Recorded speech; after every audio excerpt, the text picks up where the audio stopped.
ராசி அது. அடுத்தவருடைய வாழ்வாதாரத்தை சிறக்க வைக்க பிறந்த ராசி அது.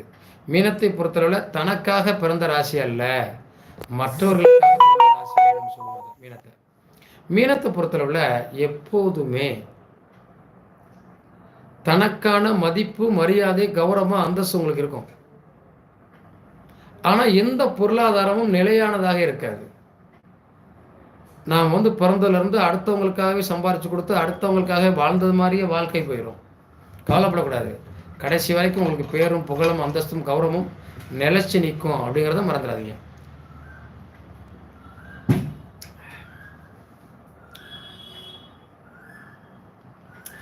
இடம் விற்பனையாகணும், என்ன செய்யணும் ஐயா? தாமதமாகுது. இது நிறைய பேருடைய கேள்விகள். நான் நிறைய இந்த கொஸ்டினுக்கு ஆன்சர் பண்ணியிருக்கேன். இடம் விற்பனையாகணும், இடம் வாங்கியிருக்கேன், ரொம்ப தாமதமாகிக்கிட்டே இருக்கு, அந்த இடத்த என்னால் விற்க முடியலை. அந்த இடத்துல போய் நவதானியத்தை வாங்கி நீங்கள் அந்த வட கிழக்கு மூலையில் குழியை தோண்டி உள்ளே போட்டுருங்க. உள்ளே போட்டு மூடிடுங்க.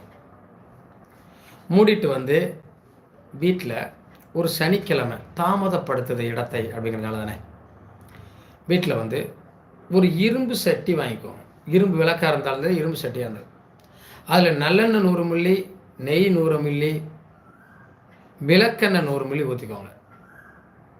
ஊற்றி கருப்பு சிவப்பு வெள்ளை நூலில் திரி போடுங்க. விளக்கை ஏற்றி சனிக்கிழமை காலையில் 6 to 7 மணிக்குள்ளே உங்களுடைய தலையை, வீட்டில் இருக்கக்கூடிய எல்லாருடைய தலைக்கு முன்னாடி லேசாக அப்படி 3 தடவை சுற்றிக்கலாம். விளக்கேற்றி வீட்டு வாசலையும் 3 தடவை சுற்றுங்க. சுற்றிட்டு அந்த விளக்கை தூக்கி கொண்டு போய் வீட்டுக்கு மேற்கு பகுதியில் மேற்கு பார்த்து எரியட்டும், அப்படியே வச்சுருங்க. அன்றைக்கி பூரா எரியட்டும். சாயந்தரம் 5:30 மணிக்கு மேலே அதை எடுத்து கொண்டு போய் நம்ம எப்போ என்ன நினைக்கணும், என்னுடைய இடம் சீக்கிரம் வித்துறணும், என் பிரச்சனை தீர்ந்துடணும் அப்படின்னு நினச்சிட்டு சாயந்தரம் 5:30 மணிக்கு மேலே அமர்த்தி அந்த சட்டி. இது மாதிரி சில விஷயங்கள் எப்படி வேணாலும் போகலாம், எப்படி வேணாலும் வரலாங்கிற மாதிரி நம்ம போயிட முடியாது இல்லையா? சரி, இப்போ அடுத்து நம்ம இதுக்குள்ள போகிறோம். திருமணம் எப்போது? அரசி அப்படின்னு ஒரு பொண்ணு கேட்டிருக்காங்க.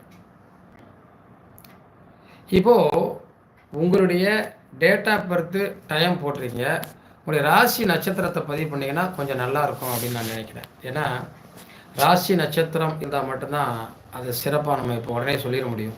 இல்லைன்னா உங்கள் டேட் ஆஃப் பர்த் டயத்தை போட்டு நாங்கள் எடுக்கணும் இல்லையா ஜாதகத்தை.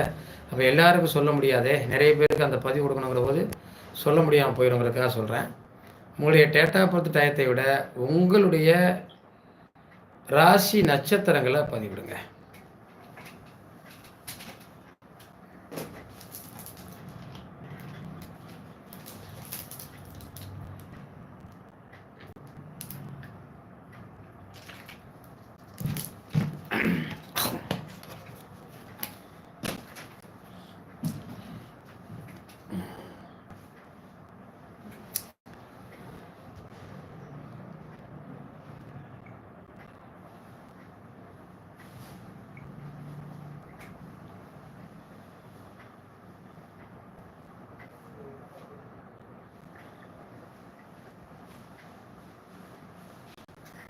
இருபத்தி 6/5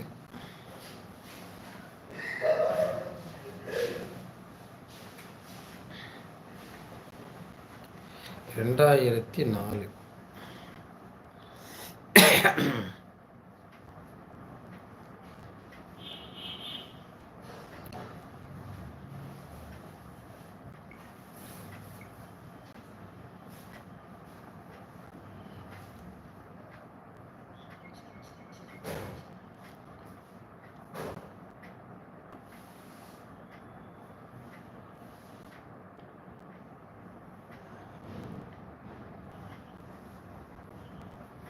மேசராசி சிம்ம லக்கணம்.